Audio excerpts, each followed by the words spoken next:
Hello everyone, and welcome back to this practicing along with me video. Yay! So we are finishing off Schradieck number 3 this week.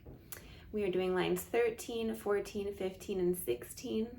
And like we've been doing for the whole routine, I'm going to put a cello drone on the note D, which is this, because we're in D major. The metronome is at 50, and we're going to go twice as fast. We're going to do 2 bows per note, then, then, okay? So 13 through 16, no repeats. Let's get our bow on the D string and maybe walk out your basic hand pattern for a moment. Just give your fingers a minute to remember where they go. And I'm going to count to 2 and we will begin. 1, 2.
Done. You guys, I hope you enjoyed this, and I will see you in the next practice video series where we probably we'll skip number 4 and we'll go right to number 5. Number 4 is a string crossing exercise, and we will go back to that once we finish 5 and 6. All right, thank you for watching. See you in the next video.